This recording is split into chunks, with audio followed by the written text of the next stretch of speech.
Alright, so eto na nga mga kababayan, pag-uusapan natin, Martin Romualdez. Takot na mawala sa kanyang pwesto. Kaya winawalis ang kanyang mga makakalaban. Oo, eto na.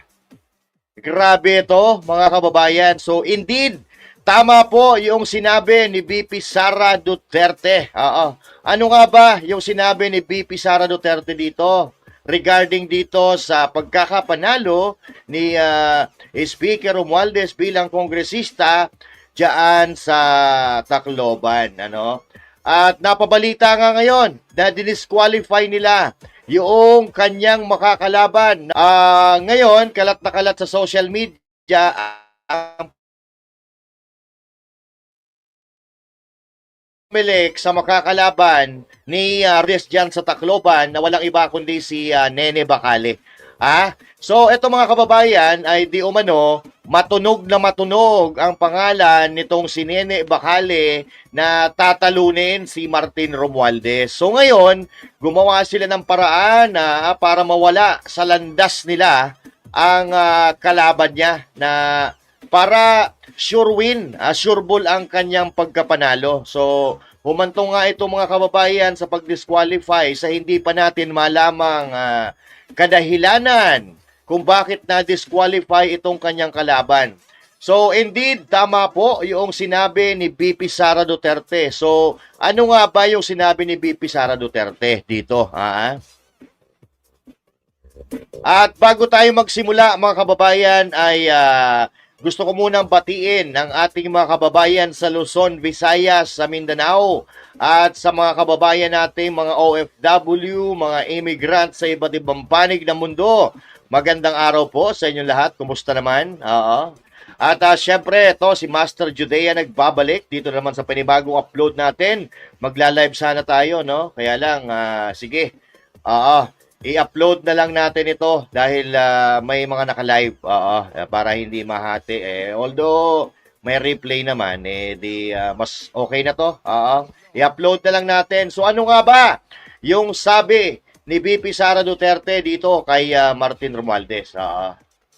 So ito, kung matatandaan natin, ito ay sinabi mismo ni VP Sara Duterte. So wait lang tanggalin natin ang ating music para magkaintindihan tayo.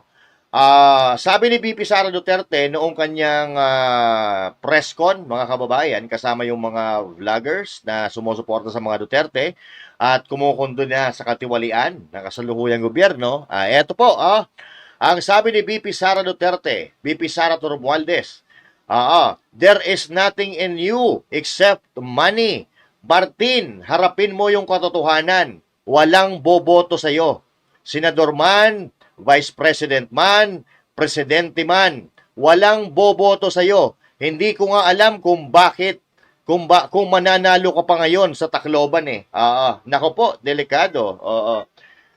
So ngayon, mga kababayan, sure win na ang pagkapanalo dito ni Martin Romualdez dahil dinisqualify nga nila. Oo. Kasangkapan nitong COMELEC i-disqualify nila yung kanyang makakalaban na si Nene Bacale. Oo. So, eto po yon mga kababayan. Panoorin po natin ang pag-disqualify nito. Ito mga kababayan, lantarang panggagago ito sa mga taga-Tacloban, sa mga taga Leyte, especially diyan sa distrito na tinatakbuhan ni Speaker Martin Romualdez. At kung matatandaan natin, mga kababayan, ito po ay inendorso ng mga Duterte. Ay tinaas ang kamay ni Nene Bacale, tinaas ang kamay niya ni dating President Rodrigo Roa Duterte, at itinaas din po ang kamay niyan ni VP Sara Duterte kung matatandaan natin. Nasaan na yon? Basta itinaas, makikita nyo naman dyan sa ano natin, di ba? Diyan sa ating thumbnail, itinaas din ang kamay nito ni VP Sara Duterte. So, ibig sabihin, itong kandidato na ito ay suportado ng mga Duterte. Pero, sa hindi inaasahang pagkakataon, mga kababayan, dinisqualify Official po ito statement. ni Sinabi po niyo ng COMELEC. At hindi ko alam kung anong napag-usapan nila, pero ako, naniniwala ako na may kinalaman dito si Speaker Martin Romualdez. So, ito po mga kababayan yung balita at pakinggan po natin ang isiniwalat ni Attorney Vic Rodriguez patungkol po sa balita na ito mga kababayan. O, ito, panoorin po natin ha. Ayan, nasa na ba? Yun. Oo, Attorney Vic. Oo, pasok. Diyan po mga kababayan sa First Legislative District ng Leyte. Nakausap ko po yung abogado ng ating kaibigan si Nene Bacale, yung kandidatong independent at may isog dino bilang kongresista. Tinanggal po siya, hindi po siya sinama doon sa sample ballot na ipinakita ng Commission on Election. Kanina lang ho niya nalaman ito kahapon. Si Nene Bacale na kandidato laban kay Martin Romualdez at gustong-gusto ng mga tao sa Leyte, dyan po sa First District, tinanggal po ng COMELEC sa listahan ng official candidate. Bagamat doon po sa linabas na certified list of candidates ng Commission on Election, ito po may hawak tayo eh.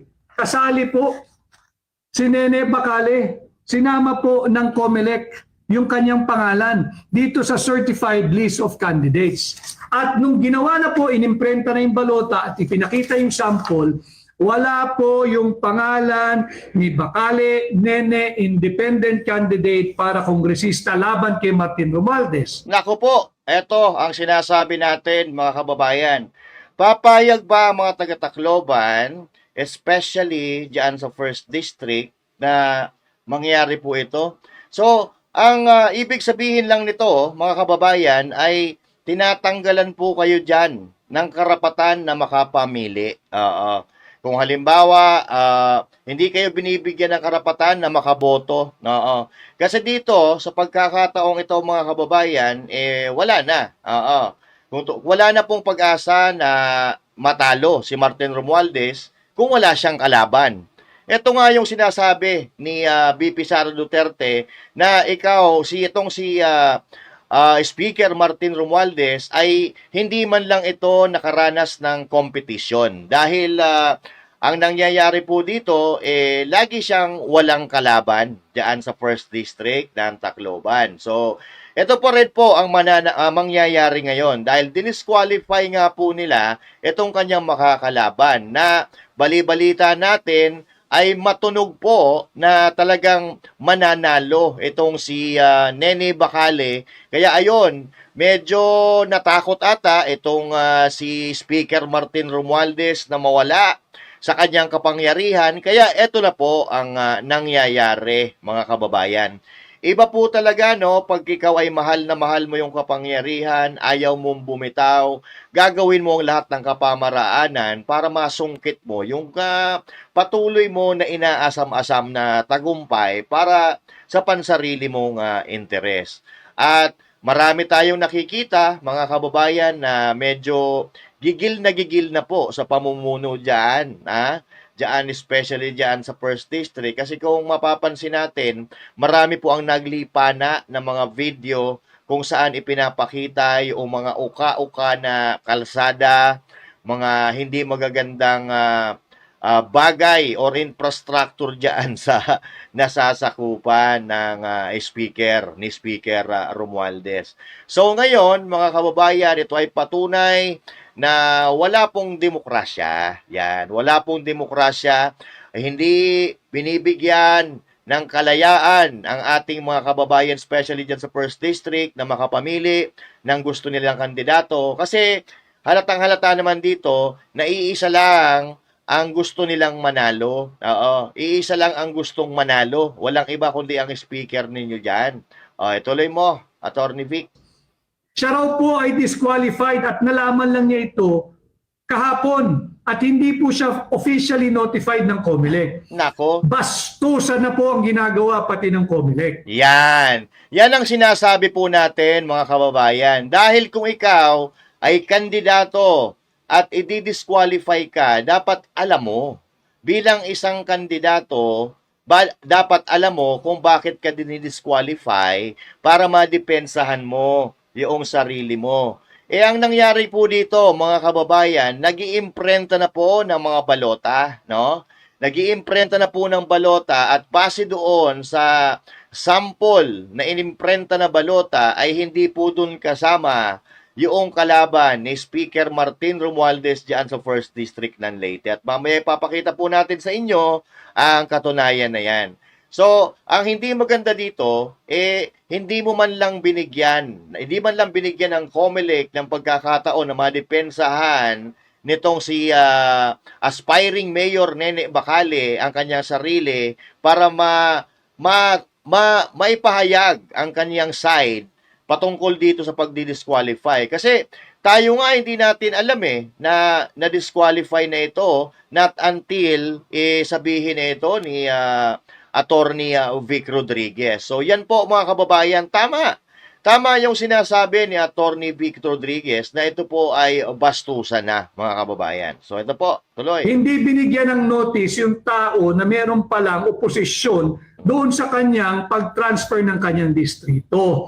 Basic po iyan sa ating saligang batas. Yung due process at equal protection of the laws. Yeah. Naglabas ng pahayag ang COMELEC at sila'y nagsabi, ito ang certified list of candidates. Kasali po si Nene Bacale, kandidato for congresswoman, kalaban ni Martin Romualdez.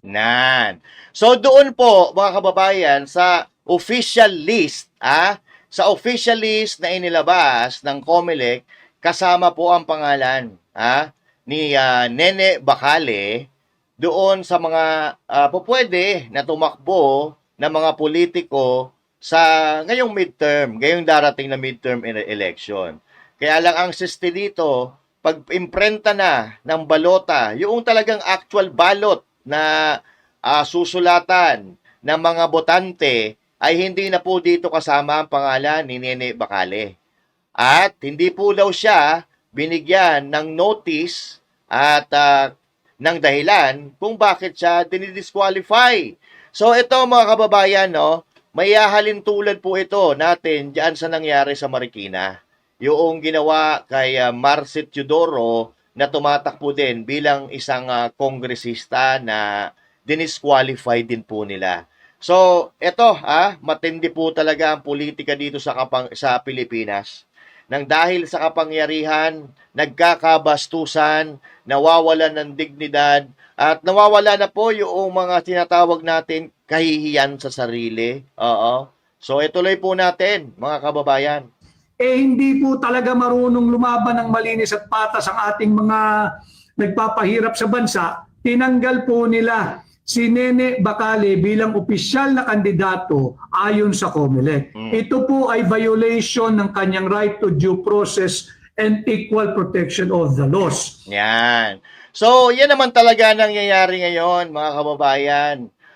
Parang yung batas sa Pilipinas ngayon ay palamuti na lang. Kung sino ang may kapangyarihan, kung sino yung mahihina, yun lang napapatawan ng parusa kapag lumabag ka sa batas ng Pilipinas. Pero itong mga ito, wala na. Wala na dahil hawak nila kapangyarihan, wala nang po pwedeng sumita sa kanila.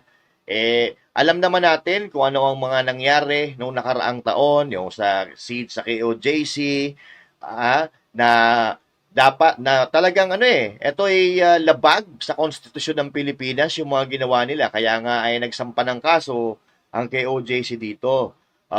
At ngayon naman, ito namang karapatan sa pagpili at karapatan na tumakbo ang isang kandidato ay parang hindi po nila pinapahalagahan at bigla-bigla na lang papatawan ka ng disqualification nang hindi mo alam at hindi ka man lang nagpapaliwanag or hindi mo man lang madidepensa ng sarili mo dahil huli na nag-iimprenta na ng balota. So, yung balota na yon, kung wala doon ang pangalan mo, wala ka nang magagawa.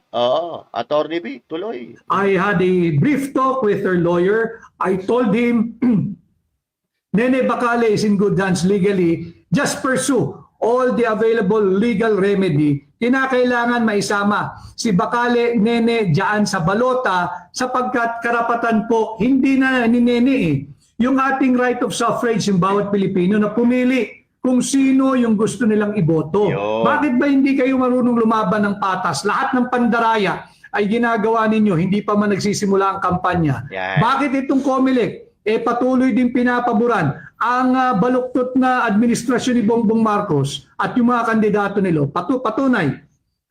Humingi po at binigyan ng exemption ng COMELEC yung AKAP, yung AIX at kung ano-anong ayuda pa. Pwede raw pong mamigay. Bakit hindi ninyo patapusin ang kampanyahan bago nyo ituloy yung AKAP, yung AIX? Anyway, yung 4P. Yan. Okay? Yung 4Ps po, mga kababayan, ay batas po ang 4Ps, no?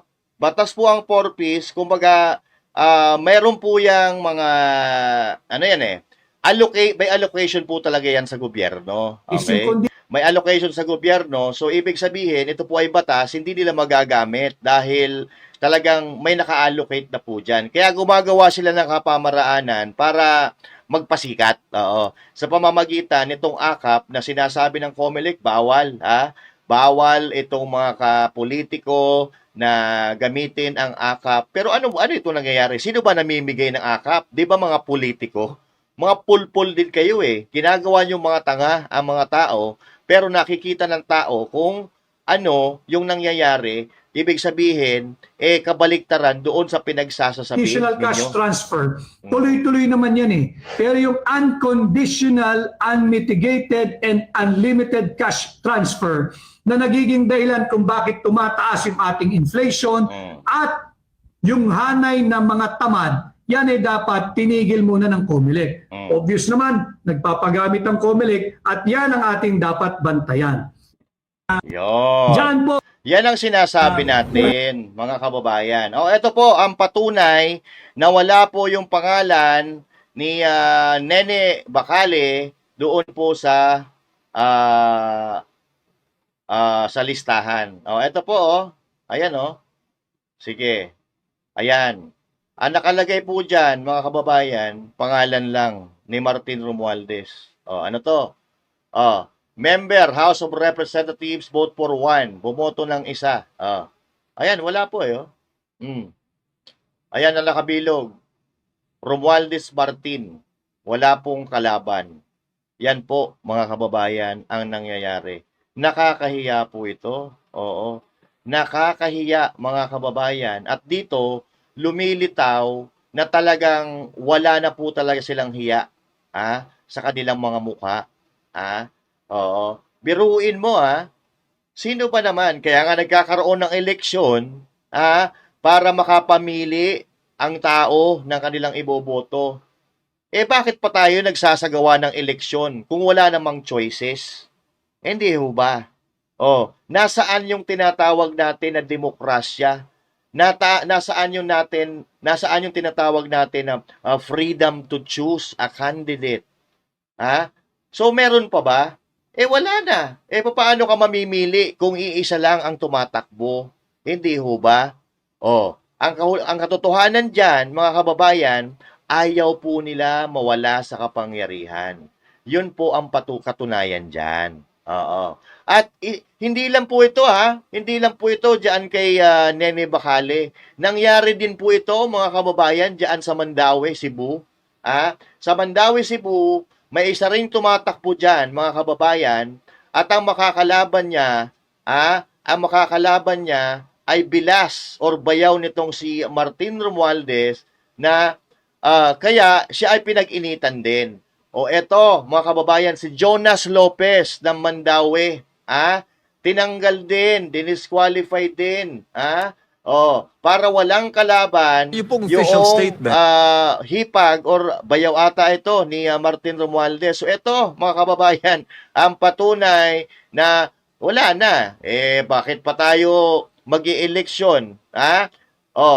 Bakit pa tayo mag-i-eleksyon kung wala namang pagpipilian? 'Di ba? So itong sinasabi natin, sinasabi ni VP Sara Duterte na itong mga ito ay ayaw nito dumaan sa kompetisyon. Gusto nito, gamitin lang ang kanilang kapangyarihan, kanilang pera, para maipanalo lagi ang kanilang anumang laban sa buhay. So ito, mga kababayan, isa rin sa mga biktima ng panggigipit, at biktima ng kapangyarihan ng kasalukuyang administrasyon ni Martin Romualdez. So ito. Sir, sa iyo pong official statement, sinabi po nyo dito na gitarget, yun ko in Tagalog, talagang tinarget ako. Ba't nyo ito nasabi, Mayor? Kindly expound on this. You know, well, obvious naman eh. I've always, I've always remained transparent to my fellow Mandawihanos. Wala akong tinatago at hindi ako natatakot sa mga kaso na tinapon nila laban sa akin. I will face this. And I will continue to fight for democracy, justice, and I will not stop fighting for Mandawi.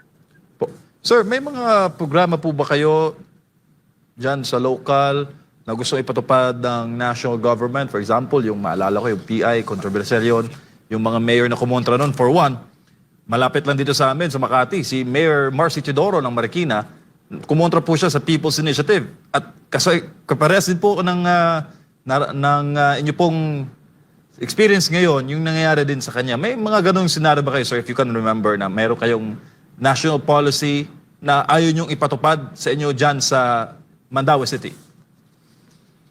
I think, ano lang eh. Alam niyo yung kalaban ko eh, bilas ni Martin Romualdez. Yon, bilas. Oh. Para sa akin yun ang rason. And parang hindi na political to eh. Personal na talaga yung ginagawa nila sa akin. Opo. So, Mayor, binanggit niyo po rito din sa inyong statement na gusto nila manalo ng walang kalaban. Gaano kalaking epekto niyan, Mayor, sa mga kababayan natin diha sa Mandaue na wala silang choice? Kasi nga, kung mga tuloy man yung plano, walang pagpipilian, mananalo ng uncontested. Paano yung mga supporter niyo dyan, Mayor, na gusto kayong iboto pero walang chance dahil nga hindi na kayo kasali sa eleksyon? Ang hinihiling lang ng taga Mandaue, election, not disqualification. Parang nawala yung insulto to sa mga Mandawihanon. Yan ang sinasabi natin. Insulto ito, mga kababayan, sa karapatan ng mga botante doon sa lugar na dinidisqualify yung mga kalaban ng kanilang mga pambato. Pambato ni Martin Romualdez, pambato ng kanilang administrasyon. Ito po ay malaking sampal, malaking insulto, malaking pambabastos. So papayag po ba kayo dito? Oo.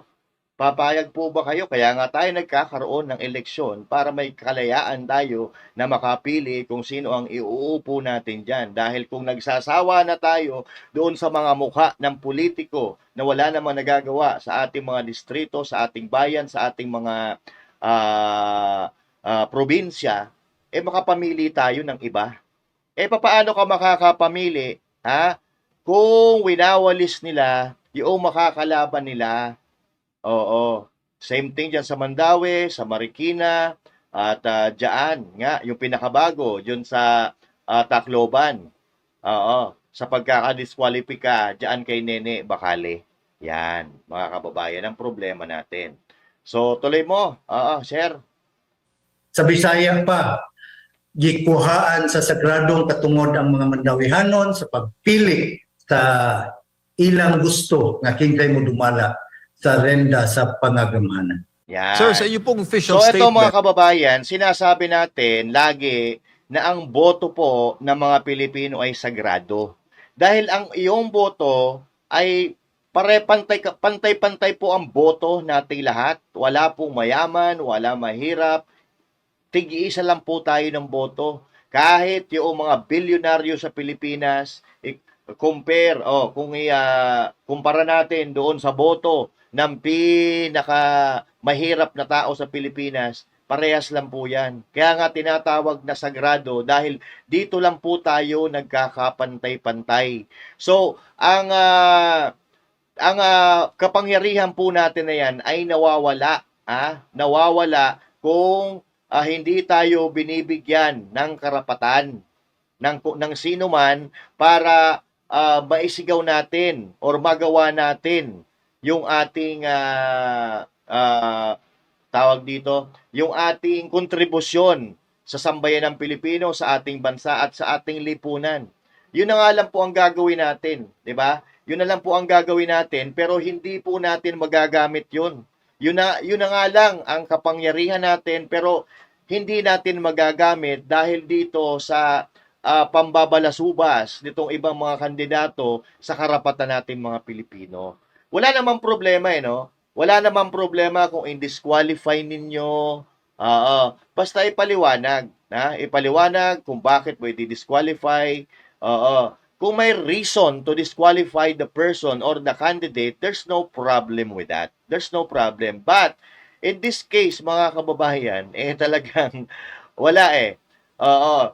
Ayaw talaga nilang bumitaw. Ayaw nilang bumitaw sa kapangyarihan. Ayaw nilang mawala ng kapangyarihan dahil alam nila na sila ay babalikan ng taong bayan sa once na mawala na yung kapangyarihan na hawak-hawak nila ngayon sa kanilang mga kamay. So ito, mga kababayan, napakaliwanag nito. So, kung i-disqualify ka, dapat alam mo yung grounds kung bakit ka i-disqualify, and you got a chance, you got a chance to run for the election not until mapatunayan na yung inaakusa sa'yo para ma-disqualify. So, bakit ba di-disqualify ang isang kandidato na nakakatanggap ng mga pagkilala bilang isang namuno diyan sa kanilang bayan? Sige nga, mga kapatid. Paano mo tatanggalin ang isang kandidato o politiko na gumagawa ng magagandang bagay doon sa bayan na kanya nakasasakupan? Ito po'y patunay. Congratulations, Mandawi City Mayor Jonas C. Cortez, top 1 mayor in job performance rating for the province of Cebu. So, dito pa lang, mga kababayan, hindi mo na kailangang mag-isip Hindi mo na kailangang mag-isip kung ano yung nangyayari. Politika. Yan. Kapangyarihan. Yung pagkahayok sa kapangyarihan, pagkahayok sa power. Yan. Yan po ang lumalabas dito. Kasi, bakit mo tatanggalin ang isang mayor na performing? Bakit hindi mo bibigyan ng karapatan ang mga tao na mapili kung sino talaga ang gusto nila? This is an evidence that this mayor is doing good in his city. 'Di ba? Kaya nga nanalo mayor yan, top 1 mayor in Cebu. Tapos bigla-bigla na lang i-disqualify mo. Bakit? Kasi ang kalaban bilas ng Speaker of the House. So ito, mga kababayan, kayo na po ang humusga dito, no? Kayo na po ang humusga kasi ako, actually, you don't need a degree. You don't need a degree. Hindi mo kailangan makatapos ng kolehiyo, high school, or elementary para maintindihan kung ano ang nangyayari. Ito po ay pambabalasubas, no? Ito po ay pagsikil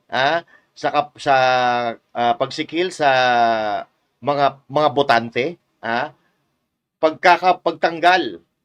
pagtanggal doon sa karapatan ng mga botante na makapamili ng gusto nila. Eto, wala na tayo magagawa, di ba? Kung walang kalaban, kahit makakuha yan ng isang boto, kahit siya lang ang bumoto sa sarili niya, tiyak, panalo na. Oo. Kaya yun, mga kababayan, this is how the government of the Philippines under Bongbong Marcos is running right now. Alright? This is how it is. Ang pinupunterya nila ay yung kanilang mga kalaban. Imbis na pagtuunan nila ng pansin ang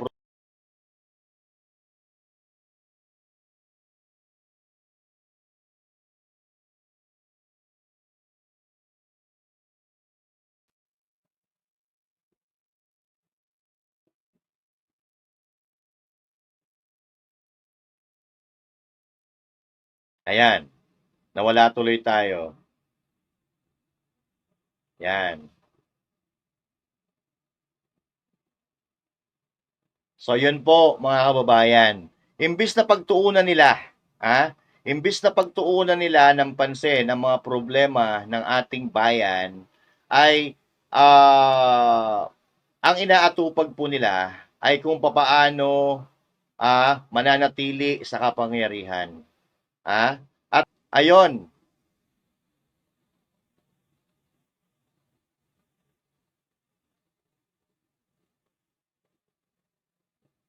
alright. So ayun, mga kababayan, wala eh. Wala tayong magagawa. Patuloy na lang ba tayo magbubulag-bulagan? Patuloy na lang ba tayo magbibingi-bingihan? Kahit alam naman natin na hindi maganda ang nangyayari sa ating bayan. Alright? So, walang mangyayari kung puro ganito po, mga kababayan. Walang mangyayari kung hindi magsasalita ang sambayan ng Pilipino. Nasa inyo na po yan. Kung ito ang gusto ninyo, wala po tayong magagawa. Kung ganitong uri ng pamamalakad sa gobyerno ang gusto ninyo, sige, wala po tayong magagawa. Pero, kung gusto nyo talaga ng tunay na pagbabago, hindi bagoong Pilipinas, kasi yung bagong Pilipinas, wala eh.